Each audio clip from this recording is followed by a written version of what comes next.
Hi ඔයාලා හැමෝටම අද සැරඩේ හින්දා පොඩ්ඩක් ගෙදර කටියත් එක්ක පොඩ්ඩක් එළියට යන්න කියලා වැළුවා. අපි සාමාන්‍යයෙන් නිතරම මේක කරන වැඩක්.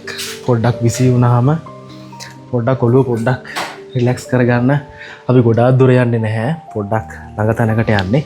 බලමු මේක මාරම ලස්සන තැනක්. මම ඊට පස්සේ වීඩියෝ කරන අතරතුර මම කියන්නම් ඇයි එහෙම වැඩක් එහෙම වැඩ අපි කරන්නේ කියලා. ඉතින් ඒකත් මම කියන්නම්. ඊම් බලමු මොකක්ද ඒ තැන කියලා. මම මේ වීඩියෝ එක කරන්න හේතුවත් ඔයාලට කියන්නම්. අපි සාමාන්‍යයෙන් සතියකට සැරයක් මේ වගේ එළියට එනවා. සමහර ලාවට සතිය මැදත් මේ වගේ එළියට එනවා. ඒ කියන්නේ පොඩ්ඩක් ලයිෆ් එක පොඩ්ඩක් බෝරින් වෙගෙන එනකොට මේ වගේ පොඩ්ඩක් ටවුන් එකට හරි පොඩ්ඩක් ගිහිල්ලා ඇවිදලා කරලා එනවා. හේතුව ඒ කියන්නේ ජීවිතේ එකම විදියට ගෙවන්න ගත්තාම එපා වෙනවානේ. සමහර කට්ටිය කියන්නේ ආර්ථික විද්‍යාව ඉගෙනගෙන තියෙනවා නම් ඔයාලා දන්නව ඇති ආන්තික උපයෝගිතා වක්‍රය. මේ මාර්ජිනල් යුටිලිටි කර්ව් කියන එක. ඉතින් ඒකෙත් ඒ උගන්වනවා අපි එකම භාණ්ඩයක් එක දිගට පරිභෝජනය කරාම අපිට ඒ කියන්නේ එක තැනකදී භාණ්ඩ එපා වෙනවා. ඒ කියන්නේ ඒක පාවිච්චි කරන මුල් කාලේ මාරම හොඳයි. එහෙම ටික වක්‍රේ උඩට ගිහිල්ලා ටික ඒ කියන්නේ එක කාලයක් ගෙනවා මේක කොච්චර පරිභෝජනය කරත් අපිට ලොකු වෙනසක් තේරෙන්නේ නැහැ. ඊට පස්සේ එතනින් එහාට ඒක පාවිච්චි කරන්න එපා වෙනවා.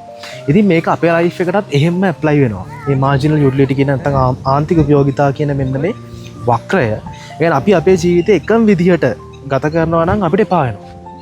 මුල් කාලේ එක මාරම් ෆන්, ඒ කියන්නේ අලුත් අත්දැකීමක්. ඒ හින්දා ඒක ඒ කියන්නේ මුල් කාලේ ඒක ග්‍රෝ වෙගෙන මෙහෙම වක්‍රය උඩට යනවා. හැබැයි ටික කාලයක් යනකොට ඒක ඒ කියන්නේ ඒක පරිණත අවධියකට ඇවිල්ලා ඊට පස්සේ ඒක පල්ලෙහාට බහගෙන යනවා. ඒ කියන්නේ වෙනස් වෙන්නේ නැති අවධියකට ඇවිල්ලා පල්ලෙහාට බහගෙන යනවා.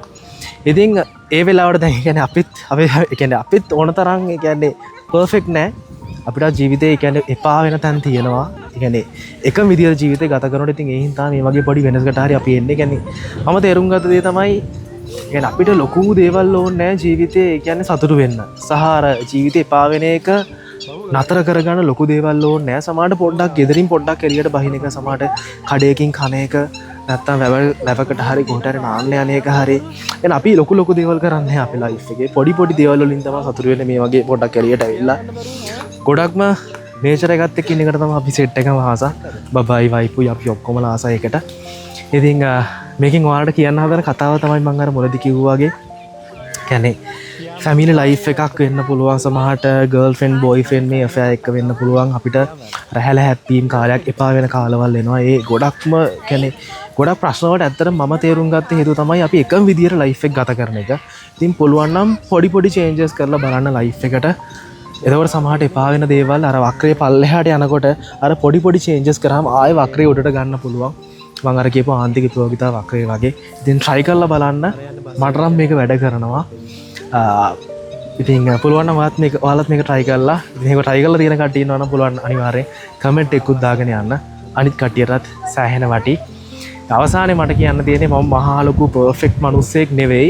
ඉතින් try කරනවා ඉගෙන ගන්න දේවල් ජීවිතේට apply කරන්න සහ ටිකක් ජීවිතේ අමුතු විදියට පොඩ්ඩක් වෙනස් විදියට ස්පෙන්ඩ් කරන්න, ප්‍රශ්න අඩුවෙන් බැලන්ස් ඒ විදියට ගත කරන්න උපරිම try කරනවා. වැරදි තියෙනවා වැරදි හදා ගන්න උපරිම try කරනවා. ඒක තමයි ලයිෆ් එක. ලෙක්චර් කෙනෙක් කියලා වෙනසක් නැහැ ලයිෆ් එකේ. සාමාන්‍ය ලයිෆ් එකක්ම තමයි. ඉතින් ඔයාලගේ අදහසත් අනිවාර්යෙන් කමෙන්ට් කරන්න යන්න. ඒක මටත් වටිනවා සහ ගොඩක් දුරට බලන් ඉන්න කට්ටියටත් ඉගෙන ගන්න දෙයක් තියෙයි. සමහරට ඔයාලා ෂෙයා කරන අදහස් එක්ක